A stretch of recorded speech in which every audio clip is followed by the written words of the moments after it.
Welcome to the Gameweek 9 Net That Haul Compass show. I'm Nima and I'm joined by my co-host and fellow fantasy football upwriting, Hibbo. How are you, Hibbo? Doing good, Nima. So I played my wildcard this week. So game week 8 wildcard. So we're going to look at it, I suppose, when we do our team reviews. And this week we're going to look at, I suppose, what kind of transfers we're going to make going towards game week 9. We're going to review the fixtures and the results from game week 8. We're going to look at your transfer trends and kind of hot topic questions going on the game week 9 as well. That's the plan. Nice. So just before we get into it, let's get some housekeeping out of the way first. So thanks for waiting, guys. Lots of new viewers tonight, and anyone who's listening on podcasts as well, please do hit that like button, hit subscribe. We're 29 subscribers away from 1,500. So I think for the Halloween stream, I may finally get to wear the Ali G outfit. So just get the word out, guys. 29 more subs. Do you want to run through the mini league, Hibbo, before we get going? Yeah, so the Money League code is on the screen at the minute. So it's FG1XNB for anybody that wants to join. And first place in the Money League, so best of luck with this name for me anyway. So it's Timadeo Bancoli, and he's on 603 points with an OR. He's 24th in the world, so he's well in contention to kind of go deep and win on this thing. So just to let everybody know, the show's also available in an audio-only format. So wherever you get your pods, we're there. And if you pick us up on Apple, you can give us a 5-star review on Apple, and it'd be very much appreciated because it helps boost the content a bit and gets us out there a bit more. For anybody that's watching the YouTube on VOD, you can pop any of your questions down in the comments, and one of the team will kind of pick it up and leave you a reply before the deadline for game week 9. So we're just going to run through, I think, just our teams now from game week 8 and how we got on. And we'll start with you, Nima, because out of the two is your top banana, your top dog. So I'll go through my team. Yeah, I've had 3 consecutive red arrows in a row now. So this is Gangsters Allardyce, my long team name for a few years now. So I got 59 points all out, and my OR was about 13k. I was 12k before the game week, so it's a pretty grey or red arrow. But so just for the podcast listeners, I have Sanchez in goal, Cancelo, Trent, White, Livramento. I have Salah captain, Ben Rama, Saka, Ronaldo, Antonio, and Tony. And on the bench, I have Foster, Rudiger, Rafinha, and Brownhill. So I was 1k 3 weeks ago. I've dropped to 13k in that time. It's not really great, but I'm just kind of hanging in there, and I'll take solace in that, I think. You must have thought that you had a Ben White assist. I saw it, and even in like match reports I read later, they were like, "Oh, Ben White's shot," and then Lacazette scored, and I watched it with my own eyes. I was with Az from Black Box, obviously. Well done on them winning the FCA Best Show. So they were in our category and they won it. So him and Mark, but we were there with Lynn and we were watching the game, and I'm telling you, Ben White got the assist. But that aside, the Saka 0-pointer that really hurt because I saw Mason Greenwood, and when I saw Greenwood score, I was at an FPL meetup with Boona, and I was absolutely fuming. It like destroyed the day. Was that your transfer this weekend, Saka for Greenwood? Yeah, and Cancelo for Shaw. So I'm happy with that move at least. So I ended up net positive, I think. Maybe evens. I think the Greenwood move, I think selling Greenwood had merit, obviously, and it's something we're going to touch on down the line. But, he's obviously got more competition from Rashford now going forward. And United in attack, United generally at the minute seem to be a bit of a bomb scare, let's be honest. And there's talk, I know the board have come out and kind of publicly backed Ali and stuff like that, but the next run of fixtures are definitely difficult. So I can see why he did that. Now, looking at your team now, I was kind of looking at your transfers. You've got one free transfer and you've got 1.5 million in the bank, but you've also got your wildcard. So, do you have a rough idea in your head, I suppose, to tell the viewers where you want to go now with this team? Because I know you like to plan ahead. Do you have any idea of when you're going to use a wildcard? And if not, what kind of transfer do you see yourself making as a most for game week 9? Yeah, so I think for me, Ronaldo to Lukaku was kind of the shoe-in for the captaincy, but I am currently on my bus team on a Salah captain. I've obviously not bought in Lukaku yet, so I'm going to wait to see. I didn't like the quotes earlier today. I'll probably still buy him. I will probably still buy him, but I may not captain him. I want him for future captaincies, at least for the next 3 or 4 weeks. And he could become Kane or help me fund Son later. That's what I'm thinking. So I'm not going to go for the Vardy. I'm not going to drop down in the price point. I'm going to probably sell Ronaldo. The other option is I could just roll. So I could play Ronaldo, save a free transfer for next week, and then have 2 free transfers, and I might get rid of Saka. So I already regret that, and I might want to fix that. I was gonna sell Ben Rama for Mbuemo in game week 10.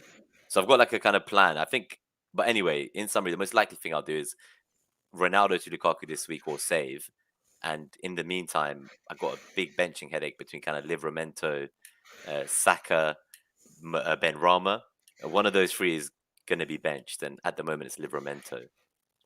That's actually I another reason I don't want to do a transfer, by the way, because I feel like I already don't want to bench Livramento, and if I sell Ben Rama this week, then you're going to have to. yeah, then I'm going to have to bench Livramento. So I'm like, at Uh, least this week I could bench Ben Rama for Livramento if I want. Ben Rama's EO's dropped enough now. I'll lose the profit I've gained, 0.3 million. He's gone up 0.6. I've had him since game week 1. But I don't think I want to buy him back at any point. Whereas Antonio, like, I'm not selling him because I don't want to rebuy at a steeper price later. see the point you're making there about Ben Rama and his price raise and like what you're going to be able to sell him at. Like I kind of idea I always have in my head in terms of like players that have risen price like that is, would I buy him for the current sale price that I'm going to get in the market? And I don't think you would want going forward double West Ham. I think you know that yourself because the fixtures do tighten a wee bit, and I do think Antonio's still a good option. We'll talk about him later on the show. But if I'm looking at your team, in terms of kind of picking a wildcard team, a lot of those players I would have on, like Sanchez, Cancelo, Trent Alexander, Livramento, Salah. I probably still would have Antonio on a wildcard team, Tony, Foster, Rudiger, Rafinha, and Brownhill. So you're not a million miles off where like I would be trying to get them myself on a wildcard. So You wildcarded this week, so it'll be interesting to see your team as well then. I put me up there, so we'll talk through mine here now. So if you want to flick a wee slide deck on, so this was basically my team for game week 8, my wildcard team. So there's parts here that I feel good about, and there's parts here that I don't feel as good about. So I'm just going to run through it from back to front for the benefit of the podcast listeners. So I had Ramsdale in goal, Cancelo, Trent Alexander-Arnold, Diaz, James, Livramento, Foden, Buemo, Salah, Lukaku, Antonio, Foster, Rafinha, Armstrong, and Brownhill. Now, the majority of it, I think for me, and I know we spoke before we went on air, is that I was pretty keen on going for like Hungman Son on a wildcard team. And the whole news about kind of the false positive or the false positive test, I think it drove so many wildcard teams on they being the exact same this week. And for me, like I'm looking through my team again from back to front. I don't know how I feel about Ramsdale, if I'm being totally honest with you. You wrote the match last night. That goal he conceded to Edward, I was maybe partially unsighted or whatever, but like things like that for me, I don't know, could he drop out at some point? It wouldn't be ideal if he did.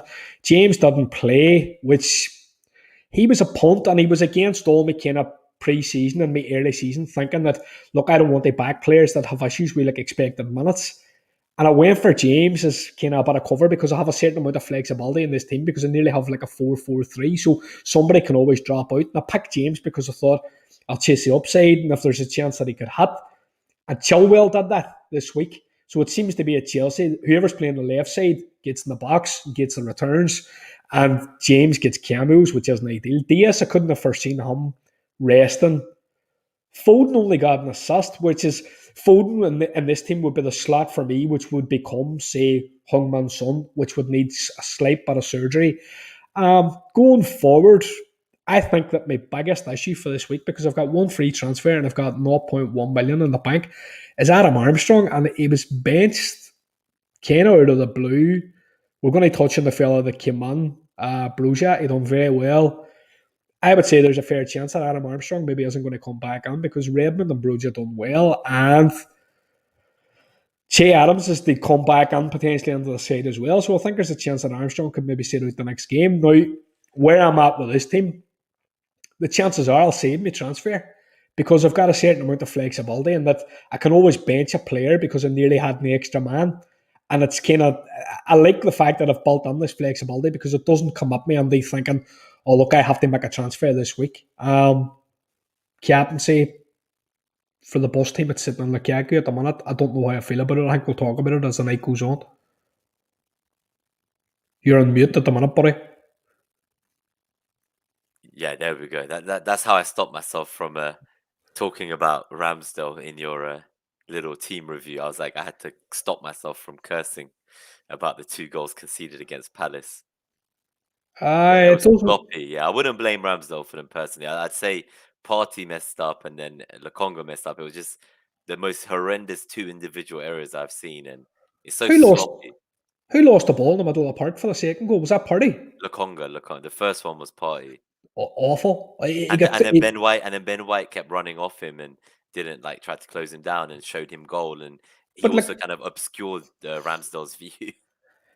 Lokonga, I'd be saying to him, son, get on the wits because he just got through the side like a wee rag doll, and I think it was Conor Gallagher or somebody that stopped him on the ball, and you're thinking. At the same time, I think Ramsdale was partially unsighted, and to give Edward a bit of credit, I thought he had it really well, and he maybe seen that Ramsdale's positioning wasn't great, and he just kind of put it high and hard on the roof of it. And I know Edward from Celtic, and I think he's a top player, and he's done well since he's went to Palace. Like he hasn't always been starting every match, he's shown decent. But no, that's where I'm sitting on this. Armstrong's my main issue. I would like to save because like my targets going forward as Tony, obviously, I would like to kind of bring him back, and I sold him this week. I bounced a few kind of alternate kind of wildcard options about we use, and like everybody kind of seemed to agree that the Ramsdale, Foden, James one was the best. And I'm now thinking that every other option was better than that because Aspilicueta would have been a wee bit more nailed. Tony would have been more nailed Uh, than Armstrong. And I would have been in that position where I was picking players with higher expected minutes. mm. I also had Sanchez, I think, instead of Ramsdale. So I And you don't don't really have know. Duffy anymore either, so you don't even have the Brighton coverage anymore. I don't have the Brighton coverage, but at the But the same next time, two are bad. The next two are bad. the next two are bad, and when we're looking at Brighton ownership and defensive ownership, I think it's cumulative, maybe upwards of 80% amongst when you combine all their players. And when you look at the next two, Man City and Liverpool, you have to be backing against them, I think, in those. So I'm kind of happy enough to take those guys on, and hopefully Ramsdale will make gains because I can't be making goalkeeper transfers. It's just against my religion, really. So And what do you think about Ben Foster then? Because he's playing Everton away next week, and Sanchez is obviously playing Man City. So I did toy with the idea of benching Sanchez. So I did for a while, but then I reverted with Sanchez in goal because it wouldn't shock me if it was at 0-0 or 1-0 Man City, and then like he gets loads of saves. I don't think I would ever play Ben Foster now. I actually think there's a fair chance that Ben Foster could lose his place. Maybe, it's new manager coming in, kind of change things. It But for looks to this me, one game, though, if you it if you look. were just playing I him ahead of as an upside chasing moment, if Sanchez flopped and Watford somehow kept a clean sheet, imagine. there's a bit of merit in it, but at the same time, I think he could maybe back Man City. They must fire as well, and back the Brighton defence. They can hold up because they have been good. Sanchez doesn't get save points, but he's going to get if he doesn't get a save point against Man City. There's something badly wrong. If ever there's a game for Sanchez where he could make the saves and could also get the clean sheet, I think this Man City fixture is potentially it in the same as I think I've lost you there for a second, Hibbo. Liverpool. But I don't know. I think there's a fair chance that Backman could come in. Yeah, no, I think there is, but obviously the last game with the new manager, he did start, so that's a show of faith. And however, there's been some new reports coming out where the club are not happy that he's doing content. So they've been saying that Ben Foster should Right? focus on football. So it's all a bit of an odd one. I don't know if you've seen that, Hibbo, that the club have been telling Ben Foster to focus on football, not content. I didn't see that, but I saw that. I know that he's doing a lot of the cycling goalkeeper stuff on YouTube and stuff like that. So it doesn't surprise me that they've said that. Yeah, of course. So let's I guess reflect a bit more on game week 8 and look at moving our focus onto kind of some of the numbers produced by certain players in the games. So Hibbo, if you can get the ball rolling with Saturday's early kickoff, it was Watford versus Liverpool. So if we just go into this game week review section of the show now, that's going to be a regular feature on the Compass show. For the podcast listeners, so we have Firmino on the screen. He's obviously 8.8 million. Stats. Liverpool. Yeah, do you want to go through the stats and tell us about the game? Yeah, 100%. So it was 5-0 to Liverpool. 3 goals by Firmino, one by Mane, one by Salah. Assists Salah, Milner, Firmino, and Nico Williams. So Mo Salah was obviously the majority back captain on the week, and he came up trumps. He set up Mane for the first half, and then he scored an exquisite goal himself in the second half. So he's at the minute we're seeing Mo Salah. He's really kind of kicked on to what people are calling this kind of world class level. Now he took 5 shots against Watford. 4 of them were inside the area, and 3 of them were on target.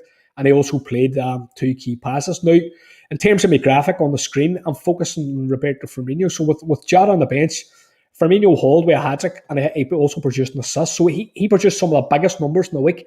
So Bobby had 3 shots in the box. All of them were on target, and he had an XG of 1.46. In addition, he created 3 chances. One of them was actually a big chance, and he had an XA of 0.72. Now, I think it's particularly interesting. I was DMing a guy on Twitter called Librero, and he likes to look at the kind of the tactical side of football and how it relates to the FPL. And he seemed to be of the opinion, and I would be interested in your opinion on this. His opinion was that the team at the minute is set up to play with Jota as the striker, and that previously, whenever Firmino was on the team and he was playing as a false nine, he was always providing for those around him, and he was kind of dropping deeper. Whereas now he seems to be playing slightly further forward because they've been set up in recent weeks for Jota. And I think that was a very interesting point when you see his numbers this week. Um, from a fantasy perspective, Ben Foster kept his place in goal. He picked up a save point, but I think there's doubt going forward about whether Ben Foster is going to be the goalkeeper because, very heavy defeat. So in terms of Jurgen Klopp, his comment on Salah was that he feels at the minute that Mo Salah is the best player in the world. He feels that he's in very top shape. He's doing great. There was a top class performance, and he just thinks absolutely unbelievable. So I think the big debate, and I kind of want to pull you on here, Nima, because I know you're on mute. The big debate heading into Gameweek 9 is whether or not you're going to back kind of Mo Salah, or are people going to go for Lukaku in terms of captaincy? So where do you stand on that? So I am currently on Salah, but it's easy for me because I don't have Lukaku in my team just yet. I think it's a difficult one, because it's kind of the classic case of form against fixtures, and we're looking at the numbers. I think there's a guy, Andrew Goyer, on Twitter, and he's saying that it's maybe Salah's kind of quickest start to the season, or Premier League season. He's absolutely flying. I think he's in a rough more than a 10-point average at the minute. He's hauling all the time, and you're looking at kind of the comments, and we're going to touch on them from Tuchel about Lukaku, and in general, Chelsea's kind of attacks. It's not exactly firing on all cylinders. So I think there's definitely a case they just kind of stick with kind of Salah against United, because United have been particularly poor in defence. I know what a lot of people will say. They'll say that we're being cute, and when it comes to deadline, we'll have Lukaku as our captain. But I guess you already have Lukaku in your team as captain, as you said. It's me who's going for Salah. So let's see whether I bottle it or if I stick to Salah. Oh, 100%. At the minute I do have Lukaku locked in, and I'm very much kind of fixture based when I look at kind of attacking the captaincy a wee bit. And at the same time, I'm thinking if everybody's going to kind of gravitate towards Salah this week because of his recent form, I think it does create an opportunity where we've been kind of targeting this week, maybe a few weeks out, to say, look, we're all going to have Lukaku by the time he plays Norwich at home. And now you're maybe going to go on that thinking, looking at his ownership and the amount of percentage that are going to, and a home fixture against Lille, to be honest. So, just to touch on, not the next slide, but just to touch on the next fixture. So it was Aston Villa against Wolves, 3-2 to Wolves. And I'm just going to run through this fast. So we had goals for Ings and McGinn, Saiz, Cody, and Neves. Despite 5 goals, there wasn't much interest for fantasy managers. Jimenez was on the bench after returning from international duty with Mexico. They do have favourable fixtures up to game week 14, but Huang seemed to struggle with Jimenez, so it'll be interesting to see that whenever say Jimenez comes back on the side, is Huang still going to be as much a favourable pick? I can see people moving off Huang to maybe Tony if they've got the cash. In terms of the fixtures, Villa's fixtures he's out kind of later on in the season, and Matty Cash is kind of playing more in a wing-back system on the right-hand side, so he could be somebody on note.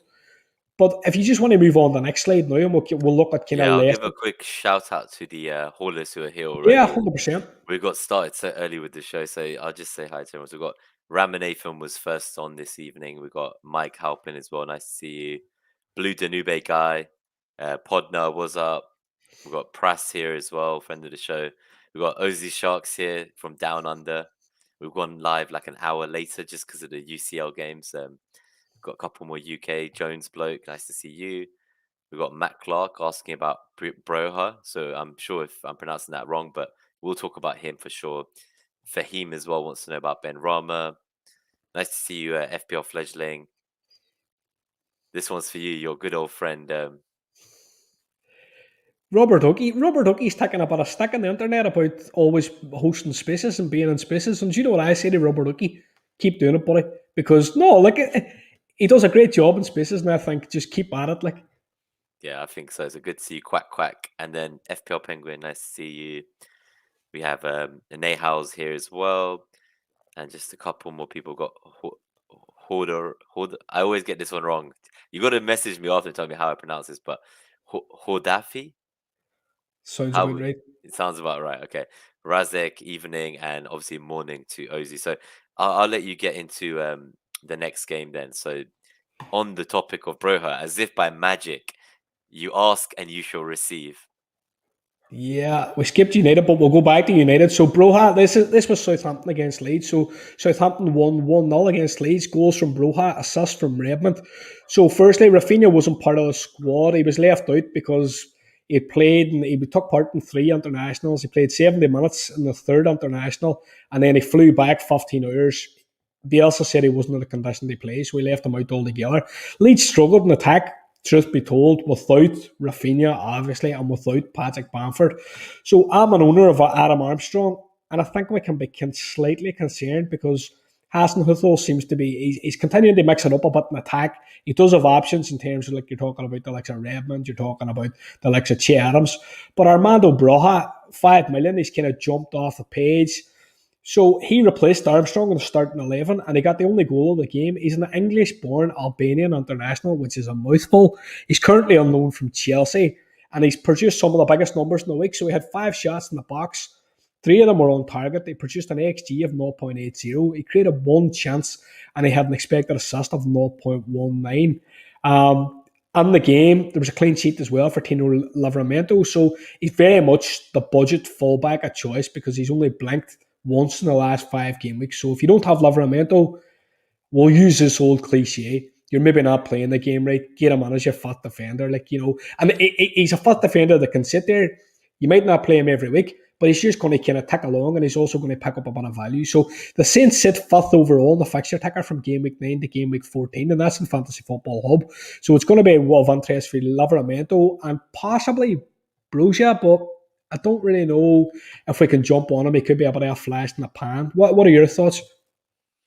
Yeah, no. So this game was very interesting for me as a Livramento owner. Rafinha's no-show got me the points, so I was very happy with that. I totally agree there. I do feel Armstrong is a difficult one to stomach because I can see why it looked like the right move. They had a few good fixtures coming up in the short term, and kind of Tony had the bad fixtures. You already had Mbuemo, so I think it's tough. I think at this stage, Ward-Prowse being out, I actually think it's interesting how he's been out and it's coincided with Armstrong being out of the team, and I wonder if it's because they kind of preferred to play this guy Broha, is it, instead, because they wanted to make use of a different type of striker, and maybe kind of Armstrong without that delivery from Ward-Prowse was always going to kind of suffer creatively. So I don't know. What were your thoughts on that? I saw a thread on Twitter actually today. I was kind of going back and forward and having a bit of discussion with Tom Freeman, who's you might have met him at the FCAs. He's deputy editor of Scout, and Tom also owns Adam Armstrong. So I was kind of asking Tom under his tweet, like, where what are you going to do with him? Like, where do you sit? And a guy shared a thread underneath where he says, well, he felt that Adam Armstrong was bought as a replacement, direct replacement, obviously, for Ings, and that against Leeds, Hasenhuttl also dropped Ings, and he felt it was because of Leeds' kind of energy, and he wanted to kind of press him high up the pitch, and he didn't really. He seemed to be the opinion that wasn't Armstrong's game, so he wasn't completely sure that it was going to be a case that Armstrong wasn't going to come back in. But I think whenever you're seeing like a Broha doing his stuff, like where I'm sitting this week, I'm kind of sitting there. I'm going to bench Armstrong, if I'm being totally honest with you. I'm going to bank a transfer, and I'm going to try and move towards moving him out. I know Burnley at home is a good fixture, but the numbers this guy put up in this week could we be sure that he isn't going to go back in again? I would think he probably is going to start again, but his X minutes aren't going to be kind of high enough for anybody to be taking a punt on him, I think, and unless you knew he was going to be nailed. And Southampton are working off of basically about 4 different strikers, so I don't really think we should be doing it. Yeah, I don't think so. We'll go back to the Leicester United game, the big game of the weekend. It was very enjoyable watching that one live as well with all the kind of fans. So Yeah, so main this man on screen. so Let's tell the podcast this is.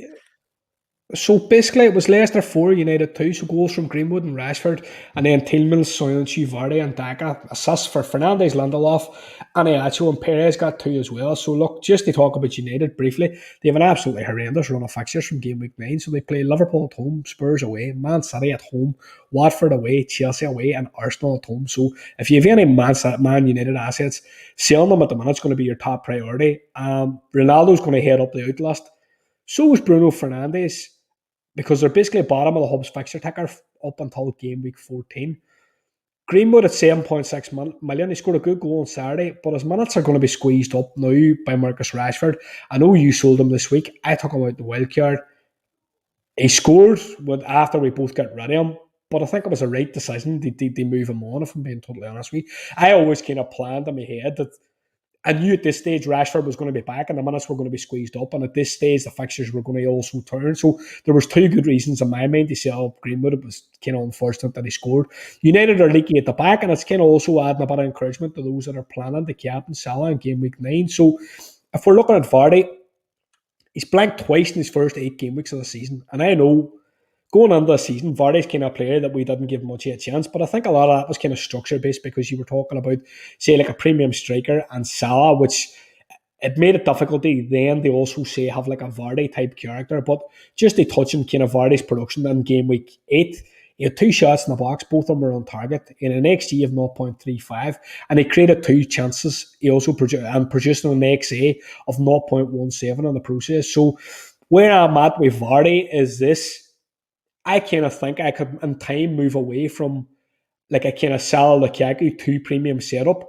They move on to nearly like a 3 light, where I would have, like, say, Salah, Vardy, and Son is kind of in my head, because both these guys are around the kind of 10.1 and 10.6. They're a bit cheaper than, say, like, I know we had like Ronaldo was kind of 12.6 going down to 12.5. And I do think there's an argument in the kind of money you're saving off your premium to kind of beef up Son on midfield for, like, I know I have like a midfielder like Foden. I think it would be nice to have somebody like Son and, say, like Vardy on the front line, and it's something I'm kind of considering going forward, because his production is good. I think at the start of the season, a lot of the thinking was based around Iheanacho and the fact that Daka was also a presence. We were looking at Vardy's age and thinking, was he maybe going to get squeezed out of the picture? He's evergreen. He hasn't laid up. So, where would you stand on Vardy? Yeah, he's an interesting one because obviously Dredd, who we met up with, he did do the Ronaldo to Vardy move last He week. did. He did. He was celebrating that goal like a madman in person. He almost flipped the whole table over in the sports bar. But yeah, no, there was a few interesting moments. There was yeah, it was good. But he kind of said he's not going for Lukaku last week, and I did think it was a bit of a maverick move, and obviously it's worked out so far for him. But I do look at those fixtures, and I do think he can kind of batter United, maybe. But if Leicester, I'm sorry, if he has battered, but going forwards, he can continue to batter the rest of the opponents he has, I think. And I do like him if he's part of like a freemium, but with Sun. So for me, I think my main issue is the Greenwood that you mentioned. You sold him, and obviously the problem is he dropped in price at the beginning of the international break. And I was going to sell him for Foden, and I ended up 0.1 million short. So that's why I went for Saka with the 0 pointer.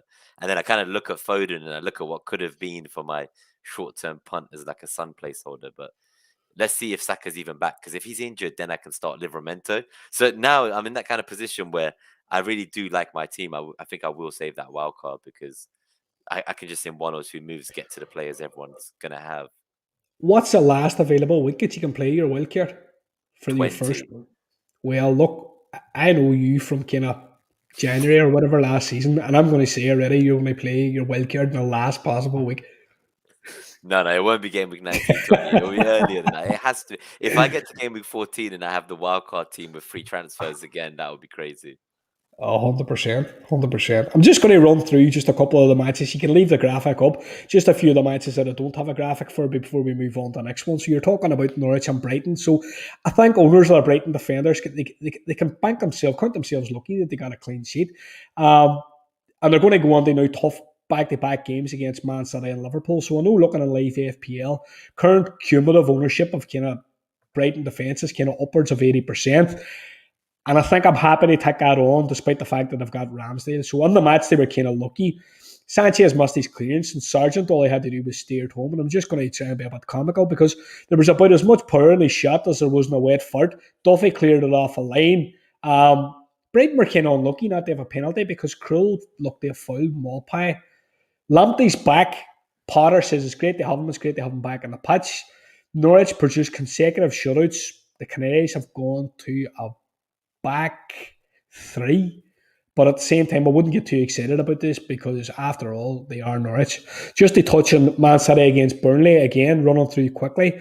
So, 2-0 they won, which is a bit of a change from the kind of historical 5-0. Goals from Bernardo Silva and De Bruyne, and assists from Foden. Diaz, Walker, and Grealish, Pep Roulette, they all missed out. He rang the changes, and ahead of kickoff, the Man City manager, he explained all the guys are training well, and he selected the team like he does for every game, and he gave John Stones a start because he felt he was due one. They do have a fairly good run of fixtures to come, although obviously City assets are going to remain high risk. We're going to do what we always do. We're going to look at the team sheet in the Champions League, and we're going to try and guess what they're going to do in the Premier League, and I don't know if that often translates. Kevin De Bruyne, he's got 2 goals in 2 games, having only returned to starting lineup in game week 6. Now, I know in the week past, Gabriel picked him as his little prince, his article, so shout out to Gabe, brilliant shout. I know a lot of people, in my article, I kind of said structure-wise, I wouldn't have went for De Bruyne. It might have been a wee bit of kind of, I don't know, it might have been the best kind of banana side ever because if we look at Lukaku, there's maybe an argument that you could have went for De Bruyne and foregone, say, the lack of Lukaku, as we're seeing people are doing well with kind of alternate kind of premiums or kind of premium light options instead. In the game, Foden had 2 shots in the game, both in the box, both on target, and he earned a fantasy assist for Bernardo Silva because he had the shot that Silva then tucked in. If you want to just hit the next slide for me, please. So here on the screen, this is we've got Brian Buemo and Brentford against Chelsea. So it was 1-0 to Chelsea. Goal from Ben Chilwell. So it looks basically like whoever's going to play this left back is going to be getting so high up the pitch, whether it's Alonso or Chilwell, they're going to be getting on the box. And also, neither of them really cameo that much. I don't know if Praz is still here, but Praz touched on it in his article and his piece in the Scoutcast during the week as well. So these 2 boys are vying for a place ahead of each other. Neither of them look entirely nailed. So I think if you're going to go for Chilwell or if you're going to go for Alonso, have a sub. It seems like a lot of money for they potentially subbing out. So as long as you can take the variance that either they're going to hit or they're not going to play, like just be happy with. Lukaku lasted just 76 minutes in game week 8. He carried out his 4th consecutive blank in the process. Chelsea, however, have a plum run of fixtures. We've got Norwich obviously coming up next. We would like to have a bit of confidence in Lukaku going on the game week. I don't think we have. And Tuchel's comments on Lukaku weren't great. He says, in his opinion, he felt Lukaku's been overplayed. He thinks he's played too many competitions over the summer. And now he's also played the Nations League. He's a good athlete, he's competitive, and he wants to be out there and one digging deep. Now, just to touch on the man in our graphic, Brian Buemo, so he had to post twice for Brentford, so we can see he had 2 shots in the box. Neither were on target because the woodwork's not part of the target, and as such, his XG was 0.03, his XA was 0.03 as well. So Brentford sit 3rd overall in the fixture ticker for the next 6 game weeks. So, like, my personal recommendation for viewers is buy yourself some Brentford attack. I wouldn't be against going for Buemo and Tony double up. So if you were looking at the last half hour of the match, they put Chelsea under severe pressure. I thought Chelsea were very lucky to get the draw between Buemo hitting the post.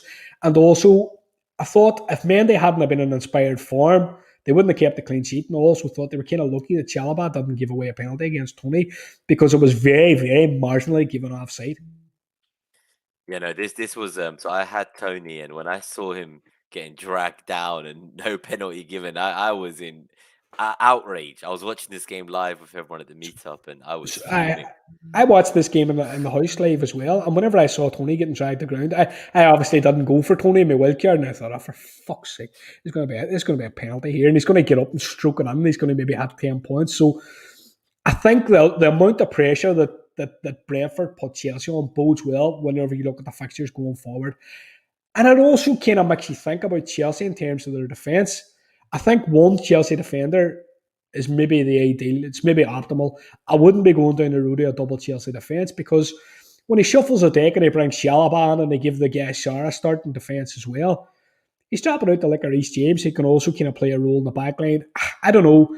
I think he was asking for a bit of trouble. I think Tuchel got lucky, if I'm being totally honest with you. And I think the combination of they look a wee bit creaky in defence sometimes and also attacking wise, they're not really hitting those big numbers in terms of goals.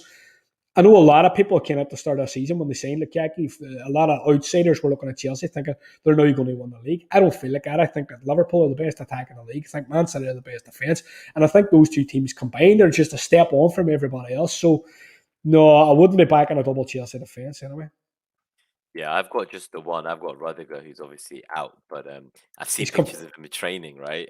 He's back in training. He trained. He was in a training picture maybe yesterday morning, I think. So I seen Heisenberg sharing it on Twitter. So no, he would be my pick if I was going to have one. I know he doesn't exactly have all the bells and whistles of an Alonso or of a Chilwell and stuff like that. But and I know some people are playing this high upside theory where they're saying, "Oh well, I can play this guy and like he can drop out and maybe Buemo can come off the bench for me." But I don't know. I would prefer to just kind of know, right? If Chelsea have a plum fixture this week, I'm 90% sure maybe that Rudiger's going to start. Whereas if I'm maybe 50% sure that my left back's going to start, I don't really know if I want to be there. I own James at the minute.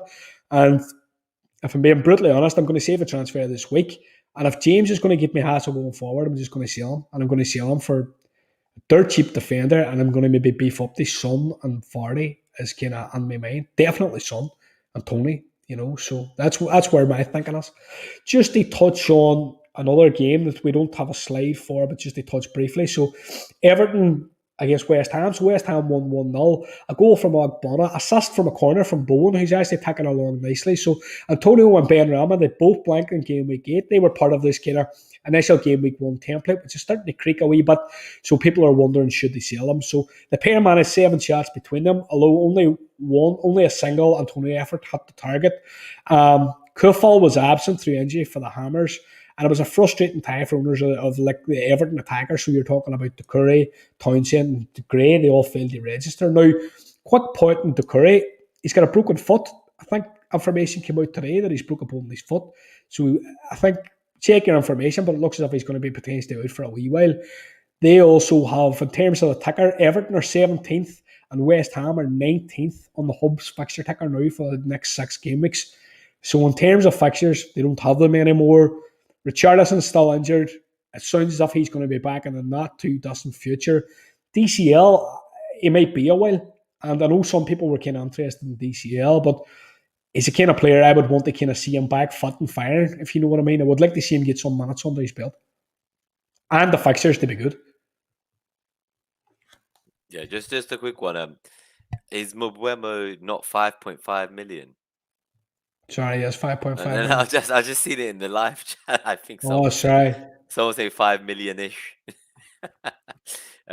There's a couple comments as well about whether the fan protests that are expected for the kind of United Liverpool game put me off the Salah captain, but we'll come to that later, and I think we'll know more about how much police presence there is. You would hope they've learnt by now from like what happened in Wembley and the final of the Euros, and yeah, you got to hope that there's some security there to stop a match being suspended.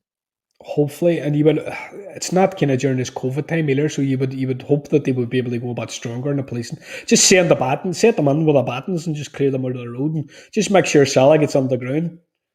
I think so, as long as he arrives, because I'm happy to captain him, but if I get Lukaku, there's at least that option. But I think the other comment is people are obviously worried about the quotes about Lukaku, but I think for anyone who's just tuning in a bit later now as well, we will come to the live Q&A and the Twitter submitted questions quite soon. We're trying to just get through the game reviews for now, do the transfer trends we've seen, and I think it's going to be one of our quickest shows ever. So for anyone who's tuning in like an hour late, they're going to miss most of it and they'll have to watch back on VOD. But while you're here, guys, we're only 29 subs away from 1,500 subs. So if you're new to the channel and you're enjoying it, please do hit like, subscribe, hit the little wee bell. And I thought you'd like that one, my little Irish slang, the wee bell.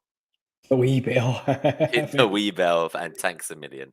So yeah, help us get to the allergy costume, guys. So let's carry on with the review and we'll then come back to the live questions, guys. But yeah, do share your Yeah, scores in the chat. we're down to really the last two fixtures now. So if you just flick to the next graphic now, so we've got Newcastle against Spurs. So obviously Spurs won this 3-2 against Newcastle, who are now under new ownership, and the new owners didn't look exactly too happy in the stand. So we had goals from Wilson, Adair OG, and Dombele, Kane, and Son also getting the score sheet. Manquillo at 4 million got an assist. So did Murphy. So did Reguilon, Højbjerg, and Kane. So Callum Wilson, he made an immediate impact in his return from injury, headed him from Manquillo cross. The Magpies are low down the ticker when sorted by attack over the next 6 game weeks. Wilson might be one for the watch list, but I don't really know. I don't know if looking at the kind of wealth options that we potentially have in attack, if I would really go for somebody like Wilson. Harry Kane netted his first goal of the season. We flick over Darlow.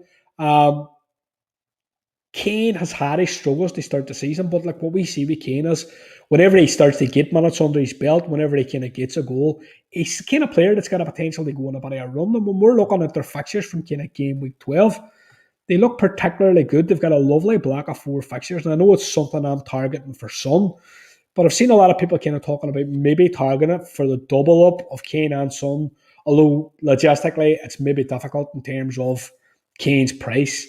Also, I kind of wonder about his price point whenever like you're talking about him. How often are you going to captain him compared to, say, Salah? When Salah's in the form, what else? That's why I'm kind of at the minute advocating this kind of premium light option, or a kind of premium light option, because if Salah's going to be your dominant captain, I don't really know if you want another kind of rival 12 million option or 12.6 million option. Like, you might as well make them cheaper, because if you're going to just stick your armband in Salah every week, premium players are bad value unless you're going to captain them. And the exception to that is basically the like a Son and the like a Vardy. So what do you think about people like breaking their team to get Kane in this week? Because for me, like I feel like you can wait till game week 12 and just see him get a little bit of that form and a couple more goals under his belt and go on that little run you're talking about. My worry with Kane would be right now, like you were talking about Manquillo, so he's actually matched both Lukaku and Ronaldo for attacking returns this season at 4 million. At 4 million, right? So if we're spending 12 million on people and we're not going to captain them, I will wait and see till game week 12 what I feel about Kane. But maybe that's what I can do, or anyone who's got a wild card in their back pocket like me. We can go quite aggressively now and You then kind of can, wild card to Kane and Son later on. So that could be an option. or you could wildcard out of them. Yeah, that's the thing. So could go into them, have them for the 4 weeks, and then fix the team after to get the structure right. But it is quite a lot of money. But there are, it's Christmas time as well, I think, around then coming up. Oh, no, that's this. Yeah, I guess, game week 19 is very late for the first wild card. Last season it was 16. So I Yeah. don't quite know why there's more game weeks this year for the wild card. Uh-huh.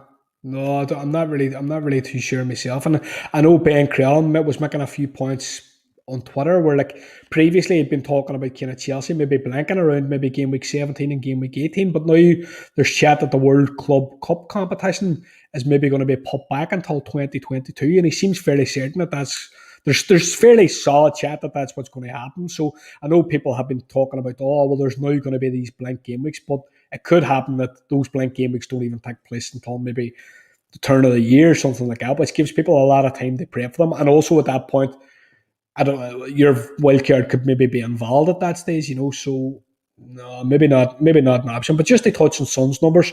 So he had one shot in the box. It was on target, as it always is with Son. He had an XG of 0.49.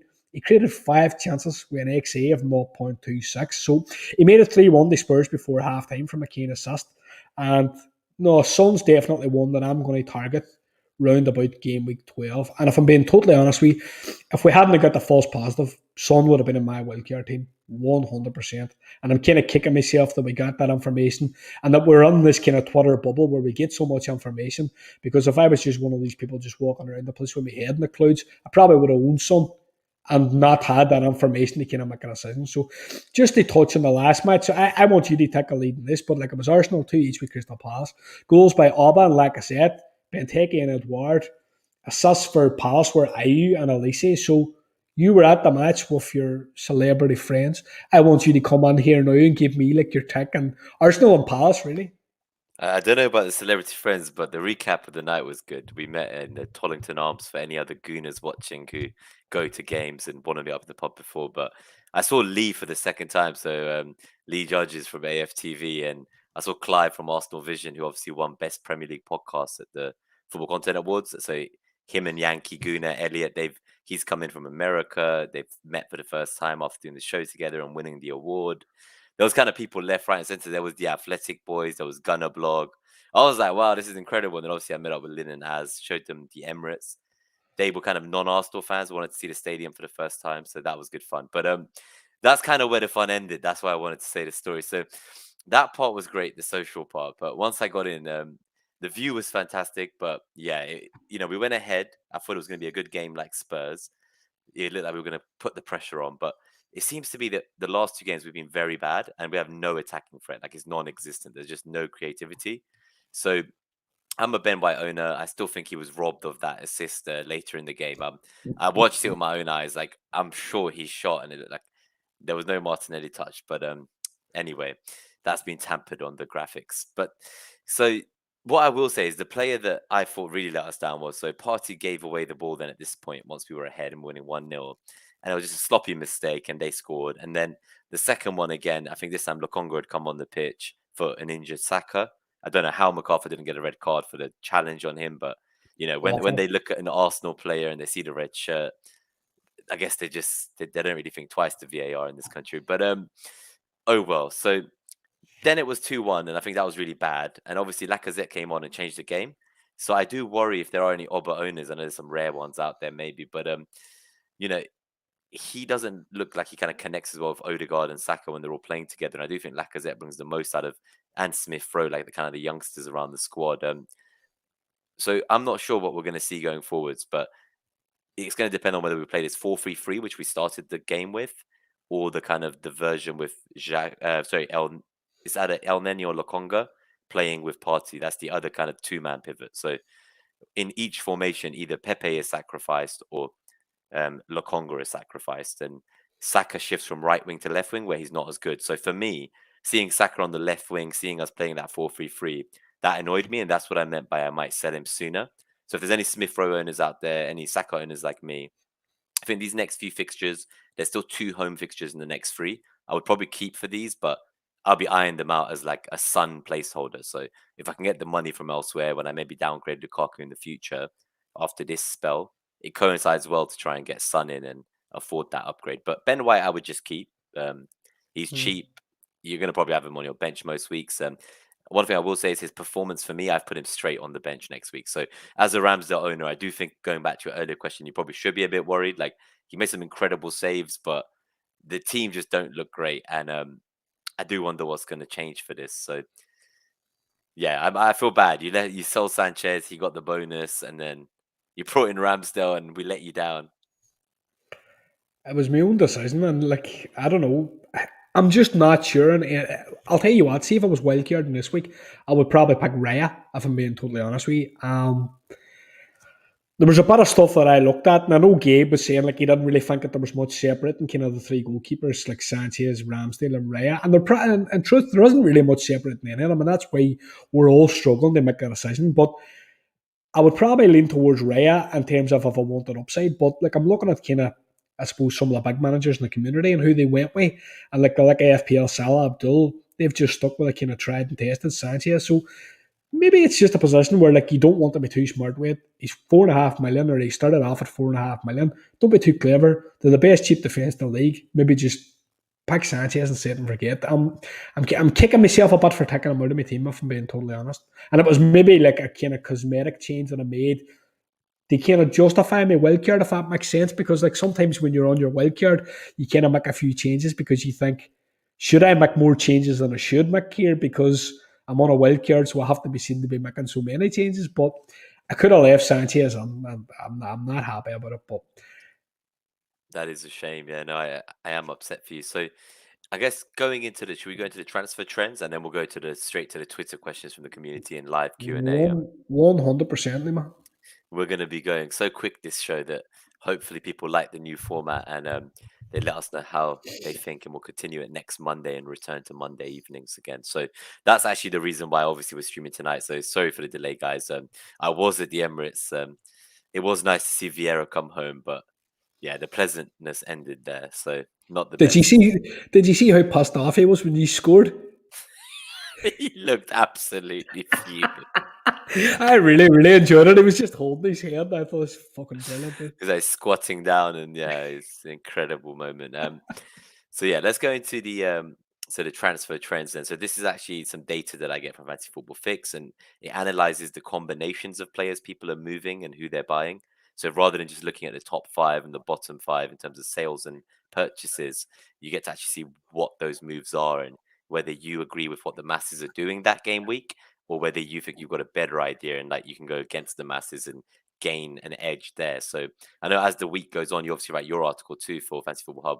So breaking the template, and I suppose by then you know exactly how to attack this gap. So at this point in the week, this is just an initial look at the transfer trends. These will obviously change. Like other players might become most sold or most bought, but on a Tuesday, we're going to do our best to kind of give you an idea. So just going straight into it. At the moment, the top 8 transfers is what you're seeing on screen. So for the podcast listeners, the Leicester, Chelsea, Liverpool, City, and Everton players are being transferred in, and Man United, Chelsea, Liverpool, City players are being transferred out. So I think that in itself tells you something quite interesting. Chelsea, Liverpool, and City are in both the most sold and most purchased. So I feel like no one's ever content, and 3 slots isn't enough, and we're always moving players around and doing like the Chelsea switcheroo, for the defense, or the City midfielder switcheroo, or it's always something going on. But in terms of the players, so Vardy, he is obviously no surprise to you. He's only blanked twice in 8 weeks. You said he's got over 200,000 transfers in. Chilwell's being transferred in. It will be interesting.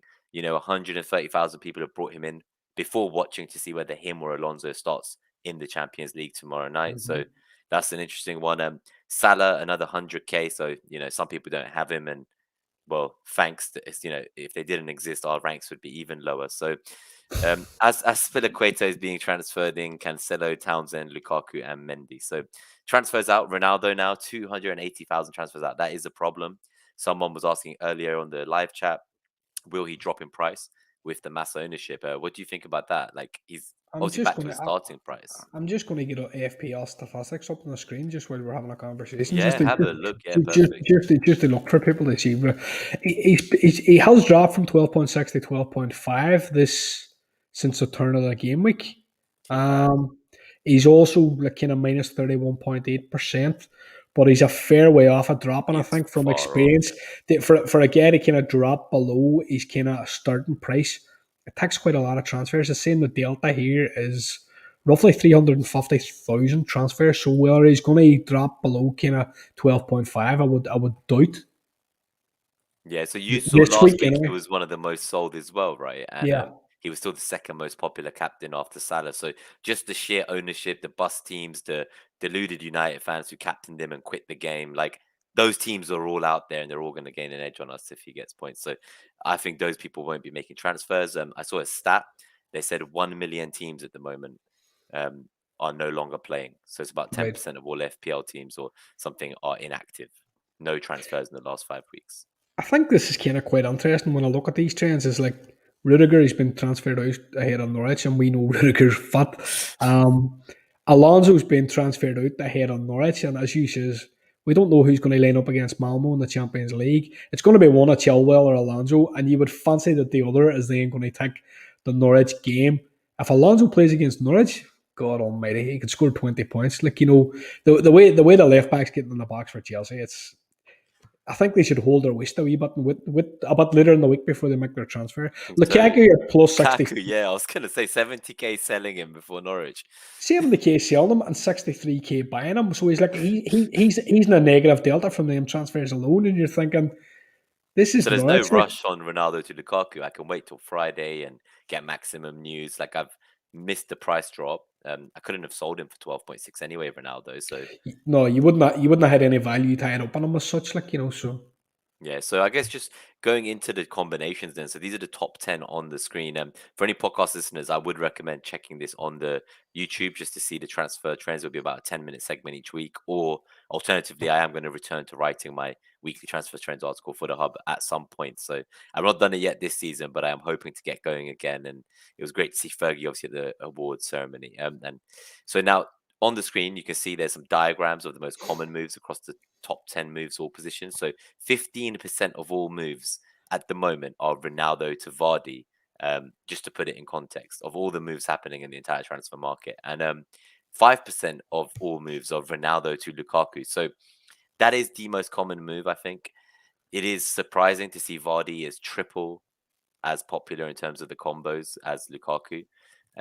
Alonso to Chilwell is a very popular move. So that's also, you've seen it on the prior screen, I guess. And then what are your thoughts on that? Because that seems crazy. Like 15% of all moves are Ronaldo out, and we've not seen whether Ronaldo, Lukaku, or Vardy, any of them play in the midweek yet. No, they're just too early. But this is a general trend that you see when you look at when you're obviously the transfer trend man, and you're looking at this every week, and people always go very early with these transfers, and You know it's the not best thing been to do here, bro, is to press when the site reloads, go to the homepage and see, and it will say like 50 people sold this guy, 100 transferred someone, and you're thinking like the games haven't even begun yet, and no. the Well, transfers begin. I shared a tweet today, so like I took a picture of my green arrows and I put it up on Twitter, and it was well received. Like I'm obviously delighted they have started as well as what I have, but I made a point in the replies underneath that I feel like I've made kind of two bad decisions this year, and both of them have been influenced by prices. And if I do, and every one of us is different. We're all individuals. We all play the game our own way. I make better decisions when I step away from price and I don't look at price. And like one of my decisions was to activate my wildcard based on price. And like one factor of activating my wildcard was price. And to be honest, I could have kept my wildcard and maybe played my wildcard this week. I think I would have had the wildcard this week, but um, I would have more information. If I wildcarded this week, I wouldn't have went for Armstrong. I would probably have gone to try and get Son onto my team as well. So it would have been potentially a better wildcard than it was last week as well. So look, what I would say to some people is learn a bit about price changes and take a wee step back from it sometimes, and don't be jumping early in the week. We look at the false positive for Hungman Son. Like somebody could get COVID in the week, somebody could get injured in the Champions League. It's too early. I think just on the Rudiger note as well. So Anthony Chung is saying that obviously not everyone will be aware he's back and they'll see the yellow Mm-hmm. flag. So it is Yeah, definitely that. Like I remember many weeks Antonio got suspended for that game.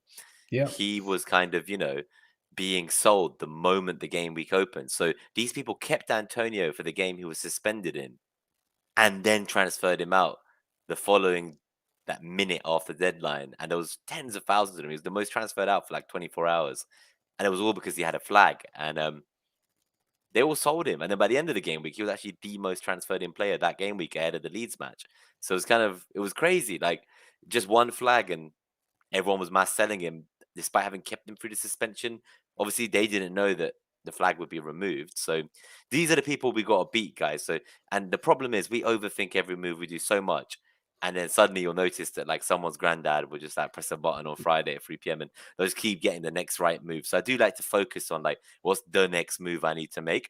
And I think that's what I like about the transfer trends is you're looking at this week. What are the things that are problems or people think are problems? And do I agree with them? And what are the things that are opportunities? And do I agree with them? And we all try, and that's why I think we always say our game week comes down to a coin flip. So it's like the same as selling Greenwood last week and getting Saka. If I'd got Foden and I could have afforded that, that's a coin flip moment. That's a big green arrow instead of a red. So I feel like we're always just one small decision in our transfers behind a coin flip. And when you take price out Mm-hmm. of that, it takes away one less variable because if you're moving because of price, that could fuck you up later, as you say, as it's happened to me and many others before. Um, just to then go through these positions for the podcast listeners, I'm going to quickly rattle through. So these are the top 10. So we have Alonso to Chilwell, I mentioned. There's Jota to Mbeumo is a very popular move as well. Alonso to Aspilicueta, Alonso to Cancelo, Jota to Rafinha, Ronaldo to Tony, and finally Alonso to Livramento. So those are the top moves. We're going to go to the forwards now because this just kind of gives a bit more of a clearer view of what's going on. So 50% of all forward transfers this week so far are Ronaldo to Vardy. Um, in comparison to just 15% being Ronaldo to Lukaku. Now, going into this week, Lukaku was obviously being brought in by the masses. He's a captaincy option. It's crazy to see that because of the 4 blanks, I suppose, people are just discrediting the next 3 games. And I think I will be getting Lukaku and I'll be nailing myself to that fence. And anyone who's going for Vardy, obviously, Dred's doing well out of it so far, but we'll see how that goes. And then just to round it off, so Antonio and Jimenez are also being sold for Vardy. So it's not just Lukaku, everyone's being sold for Vardy. And there is one insane moment, and someone in the live chat said it. So, Niels, yes, you are going crazy, mofo, because this says some Firmino buyers from what I'm seeing. He's somehow the 6th most popular transfer of the week in the forward position. And it's people sending Ronaldo straight to Firmino. So they're not going for Vardy. They're not going for Lukaku. They're going straight for Firmino. And I would avoid that. And then Iheanacho and Hwang, they're also being brought in. But I do feel that based on your comment earlier, if I had Hwang, I would probably be planning an exit soon rather than a purchase. So this is where the transfer market's maybe lagging behind. And someone made that point in the live chat where the Rudiger sellers are the people lagging behind from last week. They're now going to sell him when he starts. And then each week, those kind of people are lagging behind. So we're always 1 week ahead. And it's true because a player is only a differential for 3 weeks, I'd say, maybe 2 weeks. Because the moment they score, then they're brought in the next week, even if it's not by us, not by the diehard addicts, just the casuals to see scores and points. And equally, it's going to keep happening 2 weeks, 3 weeks. Next thing you know, they're 80% EO and you got them as a shield and they're no longer giving you rank. So I think that's the other interesting thing is when are you going to jump on these? And you said you're a fixtures man, so you've stuck with that Lukaku captaincy, obviously. We'll see how it pans out as we kind of move towards the weekend. Like, I'll read my usual articles, Chris Tan's gold dust when it comes to captaincy. We'll look at the magic that Marner produces and we'll see. But at the minute it's locked on Lukaku, and I kind of like where you're talking about. When I look at this graphic and we're seeing people being sold, like Lukaku's even being sold, well, I'm kind of happy enough to take that on if I'm being completely honest before Norwich. I don't mind the divide, and like if everybody's going to kind of start faltering towards Salah, as obviously he's playing absolutely out of his skin, but I think there is an opportunity against. I think Lukaku's going to get his rest against Malmo in the Champions League, is what I think, and he might be tired, but I do think he'll play against Norwich. But we'll see how it pans out. Yeah, we've got to see if he starts tomorrow for anyone watching this or listening to it on podcast after the Tuesday night when we're live. So in the top 10 midfielders moves, it's really kind of primarily Jota being sold for Mbeumo and Rafinha. There is also some Saar sales going towards Mbeumo as well. Now, personally, if I had Saar, I think the next 2 or 3 look okay. So I would probably just keep and play him. Mbeumo, I wouldn't really be wanting to bring him in for this next fixture. I think you could wait till game week 10. There is an argument for that. I believe he's playing Leicester, so you could wait one more week. On the flip side, Rafinha, I think that is a good investment. So if you were going to sell Saar definitively and you didn't have Rafinha, I'd probably look there first. So the most popular 10 midfielder moves, they're kind of Jota to Mbeumo, Jota to Rafinha, Saar to Mbeumo, Jota to Foden. He's obviously played today, so that would be interesting. I think he got an early sub. Jota to Townsend. I know Everton have a couple more decent games at least, but that's a nice little cheeky pick. I like that. Then we've got Benrahma to Mbeumo, Traore to Mbeumo, Jota to Salah. So I wonder if that's someone who was trying to literally cover Salah with Jota and they got stung hard. It's 2% of all midfielder moves, so it wasn't just someone, it was at least hundreds of them. And then Jota to Son and Jota to De Bruyne. So it's interesting to see that in your situation, you have Foden, Hibbo, and obviously this week, people who've got Jota are going to Son and De Bruyne. So it's similar for you, isn't it? I guess you've got your Jota is your Foden, so that's your slot in your team structure. That is the slot, like you said. I'm just on SofaScore here, and I see that Sterling came on the 64th minute for Foden. Cancelo scored. Yeah, he did, but he played the whole game as well. He did incredibly I though. I can envisage Rocky maybe saying, "Cancelo's tired, boys. Come the weekend, but." And it would be too late as well, the sad part. Well, here's the thing. Like, and I did it. I've done kind of back to back pieces and kind of big teams in Man City and Chelsea or for the hub, and like a big focus of both those pieces was minutes. And the thing with Cancelo was you have to accept his rest when his rest comes. Do you know that's the if it comes this weekend that says he's going to miss Brighton or whatever, that's grand. But I think you just have to hold Cancelo, and I think the upside's there. He's looked very threatening in the games he's played, and you can see that in the goal tonight in the Champions League. So he would be definitely somebody I'd be holding, like regardless if he misses out this weekend. Yeah, I think I would hold on to him, and it would be an easy Livramento sub in if that happens. So I'm Yeah. always looking for the opportunities. That's why we have these thicker teams. So just to go on then to the defenders as kind of as we wrap this up. So we've got Alonso to Chilwell makes up 20% of all defender moves in the market. Alonso to Aspilicueta makes up 6.5% of all moves, and Alonso to Cancelo makes up another 5%. The next most popular sold player, as we've seen, is Rudiger. I think he's the third most sold player of the entire game week, and he's being sold to go to Chilwell. So this is all a bit of a mind fuck, isn't it? Because you've got Alonso owners sent to Chilwell, you've got Rudiger owners sent to Chilwell, you've got Alonso owners sent to Cancelo, and then we don't know what the Chelsea lineup is yet. Like it could be that imagine Cancelo's rested and Alonso starts, and you made that move. That would sting, and that's actually a significant portion of the moves happening. I'm like you. I think in the way that you don't like to do goalkeeper transfers, I do like to avoid defender transfers where I can. I think I'm happy with the one Chelsea defender. I'm happy with owning kind of Rudiger or Aspilicueta. Some people have Reece James. I think I'd like the look of him if I had him. I wouldn't be going for two, I don't think. And similar to your Cancelo point, I would just accept the benching when it came. So I have Cancelo, I have Rudiger, and I think I'll just stick with those two, and that's me because Trent is the third one. And how much more money can I possibly be putting into defense? And I think that's where I'm fortunate because I've not wildcarded people in the future game weeks. They'll be selling defenders to get money back out their teams, hopefully to upgrade other positions. So because the defenders are not the most exciting, what I will call out is just one of the most popular transfers. So number 10 is Alonso to Janssen. So speaking of selling Alonso, imagine you just sold Alonso for Janssen or Janssen. Incredible if Alonso starts. Like it just shocks me every week watching these moves happening, and I'm sure some are wild card, but it's still You crazy would, nonetheless. you would imagine that's some kind of enabler move given Janssen's price. I think he's 4.7 million, so you would imagine maybe somebody's doing that. But no, I'm with you. I think Alonso's there's a fair chance he plays Norwich, like so.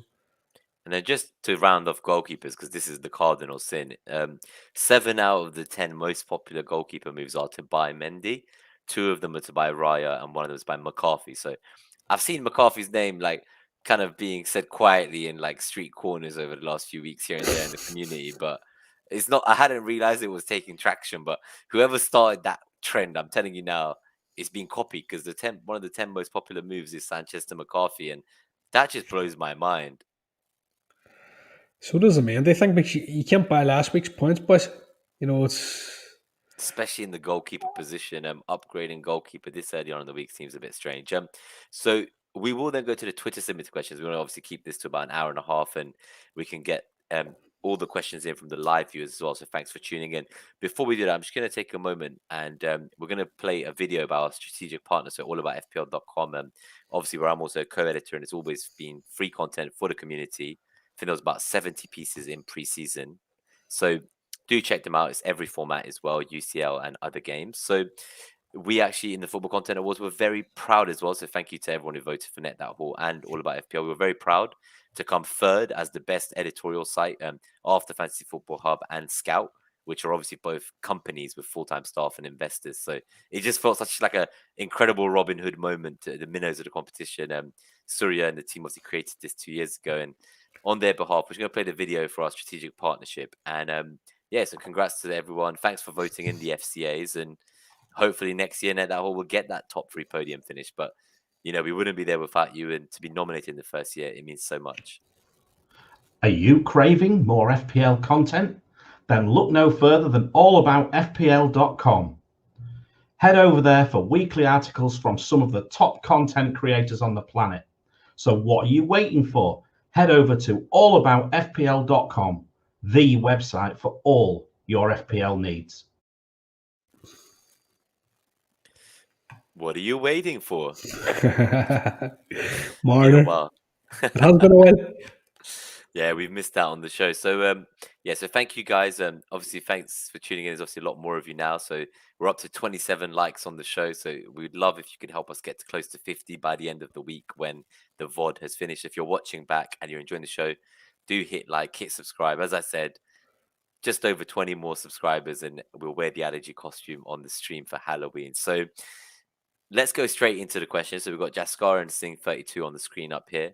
He has 3 different questions. One is, other than kind of Antonio, what other non-premium forward would you consider, Hibbo? And let's keep these rapid fires so we can get to the live questions. Ivan Toney. Yeah, so I think that's the same for me. I've got him. I've kept him. You sold him a wild card. You're looking to maybe get him back. I'm very happy to keep him for the coming fixtures. I don't think it's too much having both him and Mbeumo. So number 2, Chelsea wingback conundrum. Would you rather go Reece James or Ben Chilwell? Chilwell, he doesn't sub on. Yeah, I like that. I'm obviously on Rudiger, so I can't really comment, and I'm not looking to buy a second. Does Laporte look like a nailed option? He said, "What do you read of the early subs last game?" So he obviously got subbed in the Champions League tonight as well. Actually, after this question was submitted, pre 60 minutes. So, what do we think about that? I think if he's got the game wrapped up, he's just giving boys a bit of a rest. Is what I think about Pep Guardiola. But do I think Laporte looks like a nailed option? I think he looks first choice with Diaz, but I don't think he's nailed. You know, if we look at what was on the week, Diaz wasn't nailed himself. So, I mean, like my piece for Fantasy Football Hub, like I was basically calling Diaz the most nailed thing outside of Ederson, and he got rested. So, like, I don't think we could label Laporte as nailed. No, for sure. So we got another friend of the show, Davindra Raj. He's got a benching headache. He wants to play Mbeumo and Tony in Gameweek 9. So he wants us to pick from those 2 on the screen. So kind of Livramento, Trent, and James, or Rafinha, Foden, and Antonio. That is an interesting question because one of them has, like, I'd say 3 players that are pretty set to start and be talismanic to their team, and the other one has a rotation risk, a budget enabler, and obviously the GOAT of FPL, Trent himself. But what are your thoughts? I would go for probably the bottom one, so Rafinha, Foden, Antonio personally. No, but do you not have to pick 2 of the 3 in each? So it's always 2. So what would be? So would you not start Trent and James and Foden and Rafinha? I guess he's on a benching headache. I want to play Mbeumo and Tony this week, right? Do it. So which 2 of Lovera, James, and Trent? I would probably play Trent and James and treat Lovera as a sub. I think the confusing part is he then wildcarding potentially, because that's why he's got these 3 different players across 3 different positions available to him as a next transfer. And then which 2 of Raf, Foden, or Antonio? So he has to bench one of those guys. That's what I mean. Yeah, so you'd probably think Antonio, but that's a bit. No, you're not crazy. Benching you're not benching Antonio against Spurs. They just conceded 2 goals to Newcastle, for God's sake. You have to play Antonio in that fixture. I think Antonio's going to. I think people are rating Antonio off a wee bit too early. I think when we look at all his data in the season they did, he's not going as an option. Like, you know, he hasn't hit lit the fire ablaze, but he's not going as an option yet. So I would play Antonio this week. I guess you'd play Foden as well. But he's kind of saying in the chat, Niels, he's saying to bench Rafinha, I guess, because Leeds against Wolves, it is probably a derby. It could be low scoring. I'm not too averse to that. I'd rather play Foden, who was subbed early and has looked quite good and has been getting returns every game for City, including Champions League. If that was my team there, I would probably bench Mbeumo, if I'm being totally honest with you. I would, yeah, I think so. I would just play one of the 2 this week and then double up going forward. So this is an RMT coming in from Malcolm Brown as well. So we have said going forwards on the kind of the Twitter section is going to be a regular section of the Compass show every Monday. We can do RMTs as well. So they are unfortunately sometimes brutal. So if you send in teams that don't look great, you may be upset with the outcome. But he's considering Bruno to Mbeumo to free up funds for Marcal to Cancelo, and then later upgrade Fornals to Son. What are your thoughts on this? So obviously, it's quite a nice team, right? Absolutely love the moves. The says yes to moves. I really do. Like, you know, I'm surprised he still has Bruno, but if Bruno de Mbeumo, Cancelo, Martial de Cancelo, and then Fornals de Son, it could go Bruno de Son maybe. I think you could just go direct. Yeah, I would rather than getting Mbeumo, and then you could buy Mbeumo whenever he's got Norwich. They've got Norwich coming up maybe not long after. Their fixture this week is against Leicester, and I know Leicester have been kind of leaky defensively, but you could fast track it and go to Son if you could. And you could still do if he could still do the Martial de Cancelo thing. He could maybe miss a week where Cancelo maybe he's going to be benched this weekend. We don't really know, but he could maybe miss out on that and then buy Cancelo after he's rested. I would consider Bruno the son.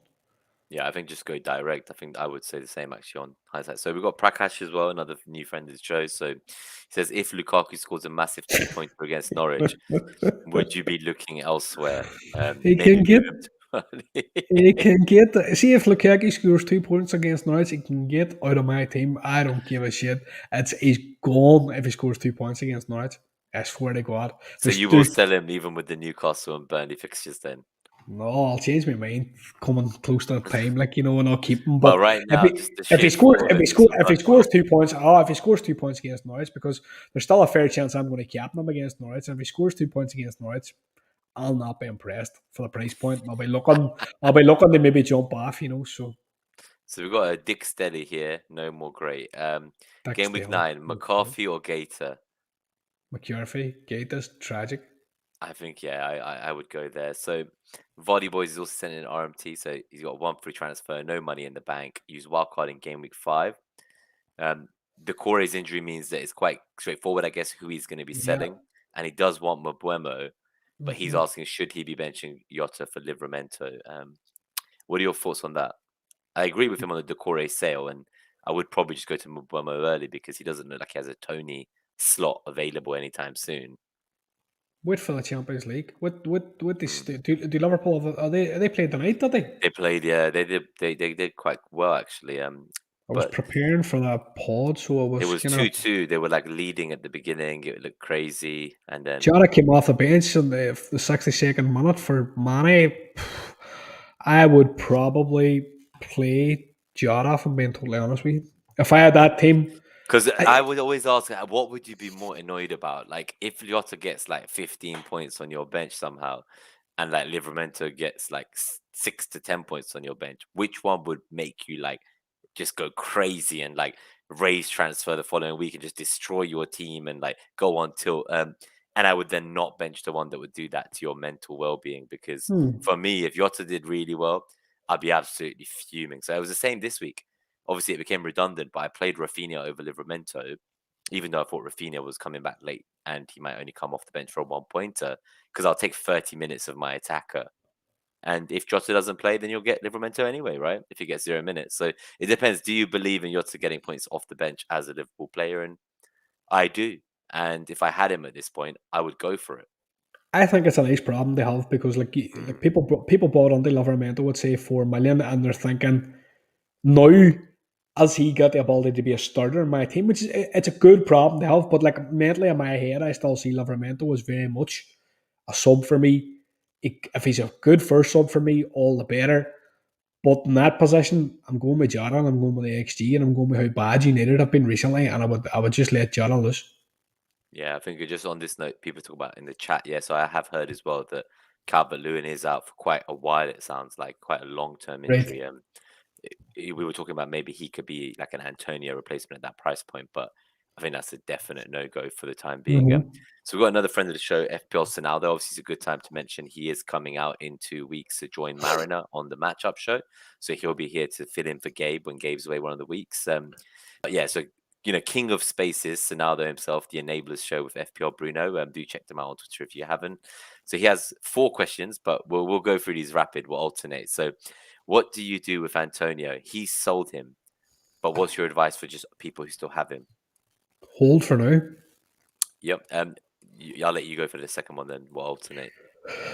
Can we wait another week on Son? He bought him at 10 million game week 7 and lost him on the wildcard due to the rumours.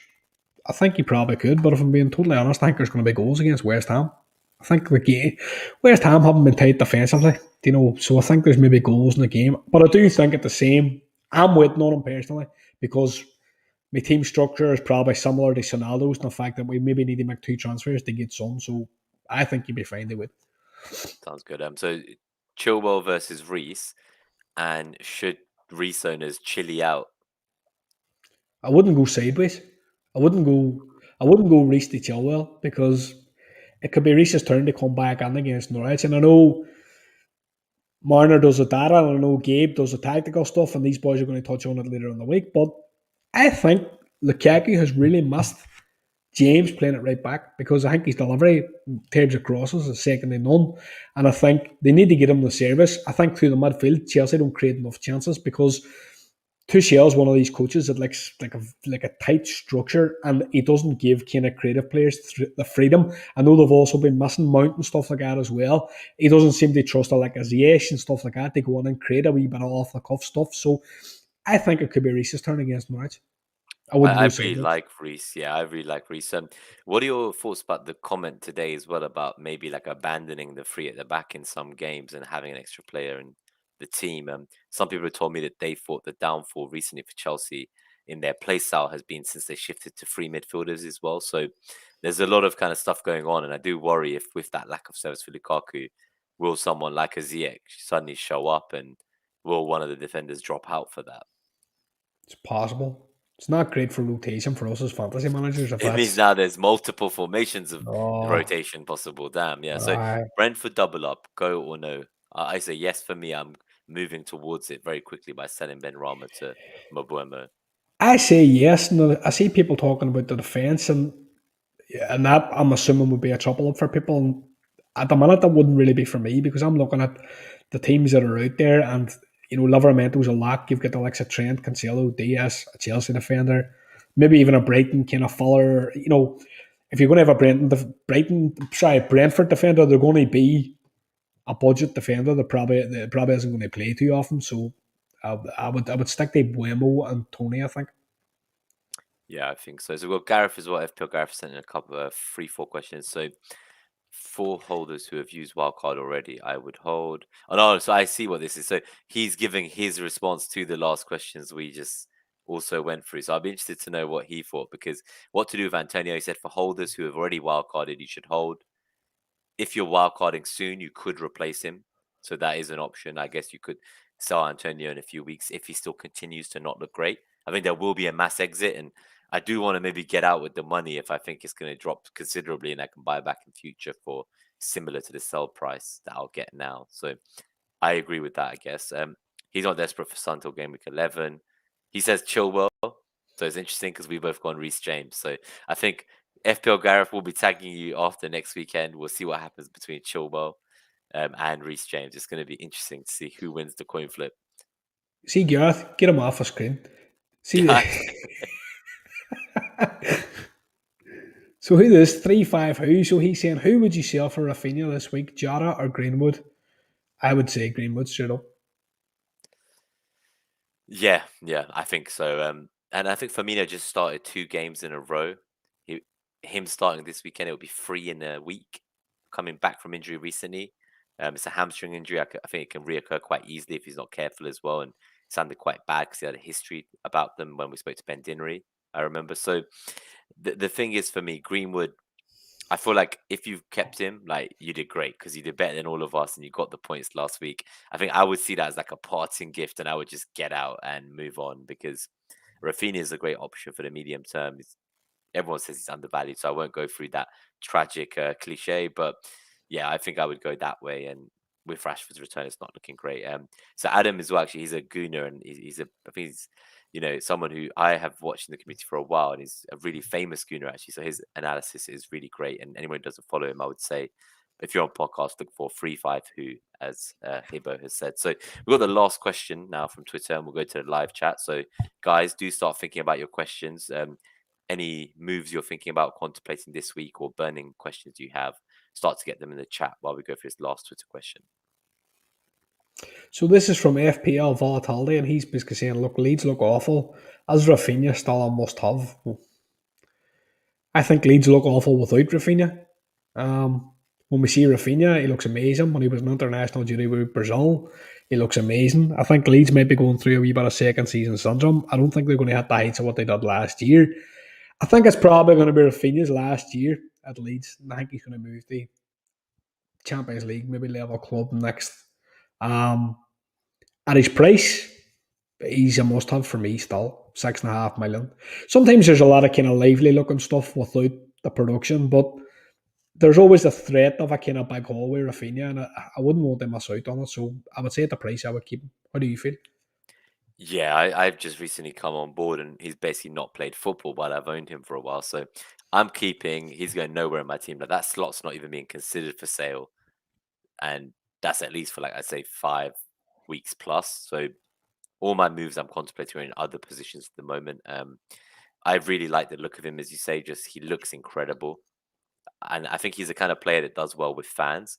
So I think as they start Mhm. to play some more games at home, hopefully we will start to see some improvement. And Rafinha's return to the team will be great. I don't know if Bamford's going to be back soon. That should also hopefully help because it didn't help when Rafinha was playing and he was targeting a no striker, right? Mhm. So you've had a team of Leeds that looks bad, as the Twitter question says, but there's been no Rafinha, no Bamford. Half the defense has been out injured. Like I think the fixtures, I'm going to play those fixtures. If people are getting Lukaku after 4 blanks to captain him, then I can't understand how it's even a debate that Rafinha at 6.5 wouldn't be worth having. 100%. Tend to agree. So yeah, let's go to the live questions. Just in time, we've got Mariner has arrived just in time to get his question in. Very convenient. Nice to see you, buddy. We get requests for the tumbleweed as Tom Stevenson arrives, but I think we'll do that in a future episode when he rejoins us, hopefully.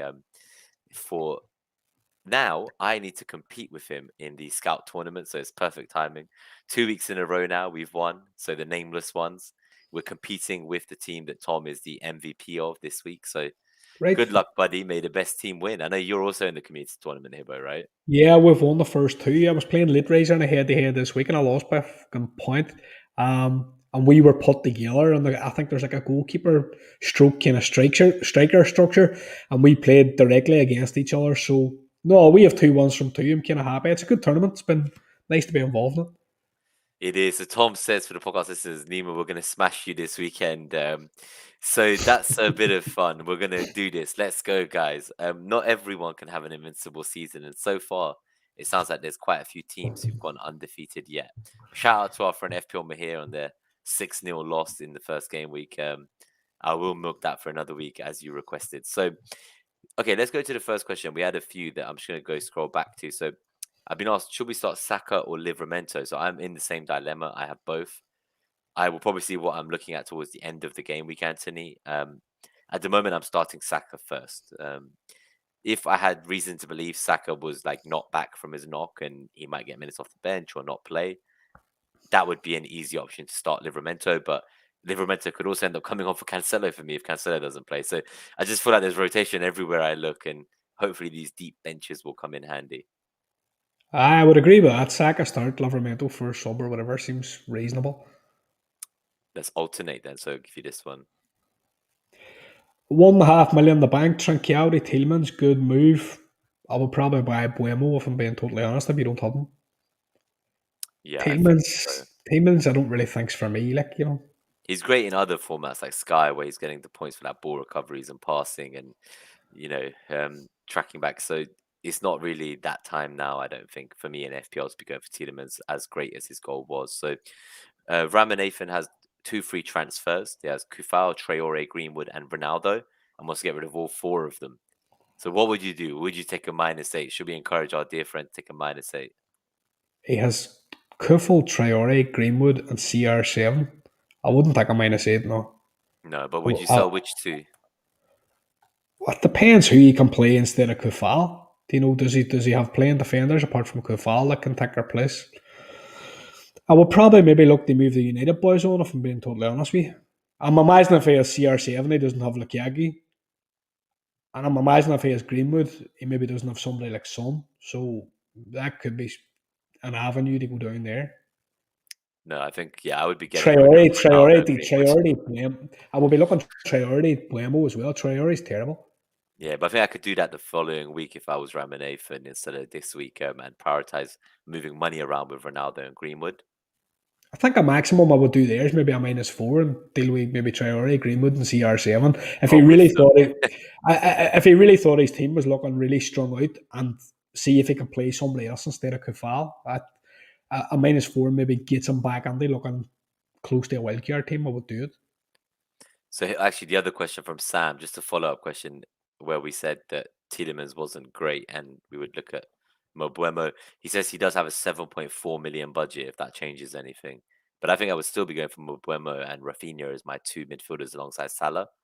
I think so. I have a fifth mid who's the bench player, so that's kind of one of my slots already taken as well. And Saka's the final slot I have now, which I'm hoping to turn into Son eventually. So Sanka has a question about AFCON and Club World Cup and if it's worth saving the wildcard till Game Week 20. I don't think so. I don't think it's worth keeping it that long. I think Game Week 12, Game Week 14, those swings, they're great times to do it. Personally, I think I'm eyeing up Jota for AFCON. So it is only 2 weeks that might be missed. I think it's around Game Week 22 to 24. And Game Week 24, as AFCON ends, is exactly when this proposed Club World Cup date would be. So the Chelsea blanks as well and doubles. So it's an interesting time. And I think if you wildcard in Game Week 20, you might not know everything yet. Like you might not know what the blanks are going to be, which teams in AFCON are going to go furthest. Will those players just miss one Premier League match or they miss two Premier League matches, depending on how far their team goes in AFCON? So if you wildcard in Game Week 20, I think you'll have so many fires by the time that swing comes that it's not worth holding the wildcard just for that. I think everyone else could be in the same situation. You're going to be able to navigate with free transfers or a hit or two and get to that team you need. I would think about where he's at now. I'd be interested to know where he's sitting now, and I wouldn't be kind of trying to look so far down the track to look at my team and what's potentially going to happen with AFCON and stuff like that. If my team wasn't kind of performing now in the here and now, I would definitely change it up. So I would be interested in that. The best pint of Guinness, where can it be bought? In Derry, Pat O'Donnell's. It's a bar. It's like an Irish theme. Like you would go on and you would hear people playing Dudley D and fiddles and stuff like that. So it's the best, it's the nicest, and it's probably the most authentic as well. So Pat O'Donnell's will say shout out. And if they want to send me a pint of Guinness to the house, so I'll accept. Definitely, Steve. Good to see Steve as well. FPL Fairy Delivery friend pint of of the show. Guinness. Yeah. So Neil says bench Ben Rama, Mabuemo, or Sa. Currently it's Ben Rama. I would probably be benching Ben Rama in this situation myself. Or would you play him Tough against one. Tottenham and bench Sa against Everton? Everton don't think have so. Calvert-Lewin. Everton don't have Calvert-Lewin, which will affect him in attack. They're not going to have the Curry because he's broken up on his foot. So, it's a tight one. I think if you had Ben Rama and Antonio, you could hedge and you could maybe bench Ben Rama, but I don't like it if I'm being honest. Good question. So we also have Ramanev said he does have Hoover and Sissoko on bench, so no playing defense. So maybe Kufal and Ronaldo about something like that, because the money freed up from Ronaldo to like a Lukaku or a Vardy, that's going to fund an upgrade on Kufal to someone probably from a City or Chelsea. Kufal must out. He must out in the last match too. So maybe with news as we get further on in the week to see if he's going to be back. If he's going to be back and you don't have playing subs, you're maybe going to want to address that as a priority. So Jones bloke as well asked about James. He got him on wildcard. What are your thoughts? Is it too much for risk to keep him? I'm in the exact same position. I bought him. It wasn't ideal that he missed out. It's not ideal that he's cameoing. I knew all this information before I bought him, and this is like a trigger lips kind of scenario. I still fucking bought him anyway, but I think we've got Norwich. We give him Norwich. If he's still giving us hassle, I think we have to move him on, and that's why I'm sitting this week and I'm going to save a transfer. I'm going to wait and see what happens with James. And he's potentially going to be a cash cow in defence, and I'm going to drop down to somebody around the 4.5 or the 4.4 in white or somebody like that. They beef up elsewhere in my team. So give him Norwich and we'll see. By the way, we have a question from Mariner that was hidden for review in the moderation on YouTube. What is and it? I only just found it. And he basically asked, has he made a monumental cock up with Ramsdale? As a fellow Ramsdale owner, what do you think? Who's made the cock up, me or Mariner himself? I think he's brought in Ramsdale. I kind of feel as if I've made a cock up myself. I don't feel good about owning Ramsdale, and like I know we've touched on it earlier in the stream, but I don't know. It's one of those where if he puts on a bad performance, could like Leno just be lurking in the background? And I've been DMing Miguel Librero this week about it, and he seems to kind of feel something somewhere. So I think the safest option at 4.5 is Sanchez, definitely. He's not sexy, like he's far from fucking sexy. He either gets 2 points or 6 points, but Does I he love need how to you're be? telling this to Mariner who just sold Sanchez. He was obviously asleep and missed the earlier segment where we spoke a lot about Sanchez. So I'm sure when he watches back the VOD, he'll catch that bit. Do you know what I think the whole problem with the goalkeeper position is this year? Martinez has fucked us up because we were so spoilt last year where we basically got a 4.5 mil goalkeeper that performed like a premium forward. And now this year, like we all want like that, oh, where's this guy that's going to do the same thing? And none of them are going to do the same thing. I think that's a given now. And when you're looking at Reyes, Ramsdale, Sanchez, we should maybe just be back in the XG conceded and stuff like that and saying, well, you know what, we're just going to pick the best team and we're going to pick Sanchez. Yeah, I think I agree. And I think I've said recently on the show that like there'll probably be 10 to 20 points over the next 20 weeks between all these goalkeepers. And Minimal. it just feels like such a lot of energy being used to make that decision. And I think once you've wildcarded, you're unlikely to change till game week 35. So we've got a question from Hordafi. No, Hordafi. Hordafi. You got to tell us how to pronounce it, man. So when do you know it's time to get Michael Elise in?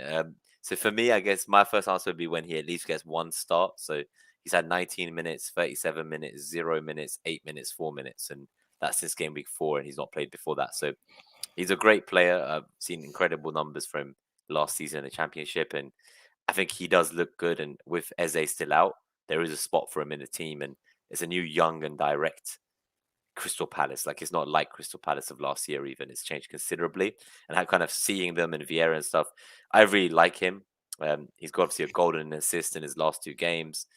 He only costs 5.4 million, I think. So he is a good asset to keep an eye out on, but I would be going for like Mbuemo, who has hit the woodwork 6 times at the same price point right now. And, you know, his team, Brentford, have been playing together a long time. And Elise is entering a team that he's not even a guaranteed starter in yet. And they're not as good as Brentford in terms of like squad harmony, having played together for a period of long time.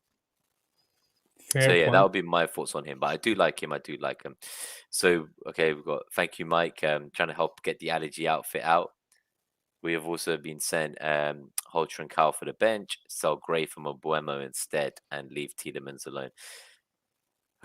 What do you think? So I don't know I'd if I say, would sell I'd, Gray this I'd, week, but you could. His I'd EO say, is low I'd say, now. I'd say I'll Trincao. No. Yeah, over Gray, I would I would just Aye. go straight to Mbuemo, to be honest. Yeah. I mean that I didn't feel right selling Gray when there's like Trincao still there. Gray's still doing a bit of stuff in terms of production, and He's you got know you're decent looking, fixtures still to come up. you're looking at that Everton fixture, and they've got Watford this week. Like that's, I definitely wouldn't be selling Gray before that. No way. No way. And he looks great for them, and he's taken up a lot of responsibility in the kind of taking the game by the scruff of the neck with the rest of the senior strikers out. So Sanko asks, what about Redmond on a punt now as a move just until game week 12 wildcard? Does that worry you with the 4 strikers you were talking about at Southampton? Like, is I know Redmond nailed himself? there's other questions we're going to touch on about Southampton, but as Redmond nailed, like you know, they seem to have a range of kind of options. They pick in that attack at the minute, and if it's not Che Adams, it's Bruja, and if it's not Bruja, it's Adam Armstrong. And I think you're maybe buying yourself a hassle rather than like if you're going to punt on somebody until the game week 12 wildcard, it should be somebody that's maybe going to boost you up the rankings a wee bit. As Redmond going to do that for you, I think there's better punts.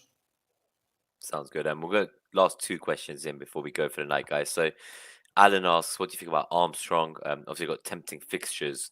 He asked, do they build the game around him? So if you've not been watching so far, Alan, like, do go back. There's a Southampton review. I think Hibbo got Armstrong for Tony on his wild card, and he's already thinking of an exit plan himself. So I know you're looking at as an option of coming in as a buyer. I think it's a straight avoid based on the earlier conversation. Mm-hmm. Fair. So Rubber Ducky, should we do whatever it takes to get Sun and Vardy in? So that would be I love your this. freemium light. I love this question, and I completely love where like Peter's going here because I do think, and we've touched on it earlier in the show, that like if Sal's going to be like a premium that you're just going to stick the armband on every week, these kind of rival premiums on around 12, 5.5 or 12, they maybe just represent bad value, whereas a like of Vardy at like 10.5 or 10.6 and Sun at 10.1, they can still represent good value because they can match these better premiums for points. So whenever I've been playing about with my team this week, because I know like we kind of take players out and put players in, you know, as when we're looking at our side during the week. And one thing I've been looking at is a kind of 3 man light where I have Salah, Son, Vardy, and maybe drop out James to somebody in around kind of 4.4 range or something like that in defence. And I do like it a lot. So Mariner seems to keep getting stuck in the review. Like his comments keep getting hidden. Oh no, there's a smash that subscribe button, people. Thank you, Niels. I don't know why the force is picking up so many things today. It normally doesn't, but I've clicked through. So I've also been asked: is the rumor true that we're officially changing the name of the show to Net the Hall? Is this true? what? Net the Hall? Yeah, is this true? It's Net that Hall. Why I does know. everybody keep saying Net the Hall? I don't know where they got that from, right? Even I think is it the Singapore show that they did as well, Fox Sports Asia. I think that one they said Net the Hall as well, Like, for fuck's sake. and Boys, Sonaldo and get your facts right, boys. Like it's fairly clear in the top right corner it's Net that Hall. So like we need to kind of set the record straight here. I think we need to get Marner on for like a really good run. yeah, we need to get him back. And if anyone missed it, I think in the last show or matchups there was a rant, and he's on tomorrow. I think it is, isn't it, at about 4 p.m. So They there may be are. another rant. I didn't realize we were running so close together, but I also didn't realize it was a Friday deadline too until I saw when the show was scheduled. He's asking us a double up dead. I think it's pretty close to being dead, to be honest with you. Like it's people are turning on Antonio at this stage, and I don't know. I don't think Antonio's dead as an option, but I think Benrahma, if you don't have the like a Buemo, you could be going there. I'm really hot in Buemo and I'm really hot in Tony, if I'm being totally honest. I think so. I think I've just realized I don't know why Mariner's own account isn't a moderator, so he can then just click show on his own comments. But we'll make him a moderator in the future. Otherwise, before he knows it, he's going to wake up and suddenly we're all going to be singing about Net the Hall. So, guys, it is Net that Hall. Thank you for voting in the FCAs and obviously helping us get to the finalists. We're very proud. We are going to call it a night here, I think. It's 1 hour 41. Keep it a bit shorter than usual so people can catch up before Mariner and Lens go live at 4 p.m. tomorrow. So, good luck catching up. This is the closest gap we've had, as you say, between the two shows. But it's been a pleasure. I don't know if there's anything you want to say to the viewers. It's been great kind of chatting to them all night in the live chat today. They've kept us company. Hit the like button, boys, before you go. If anybody's on the live chat at the minute and haven't hit the like button, have a long hard look at yourself in the mirror and then hit the like button. If you made it all the way to 1 hour 41 in, yeah, we appreciate the support. So catch the show tomorrow. Obviously, there'll be the matchup show. There'll be the captaincy algorithm as well. So we'll get to know what everyone's thinking. And there's also the Champions League games to go, right? So guys, have fun. It's been a pleasure. I will catch you guys at the end of the game week, and I'll be going to the Arsenal Villa game. So I'll be reporting live for all the fellow Saka and White owners and Ramsdale owners who have joined my Arsenal family. Thank you guys. Take care and enjoy the week.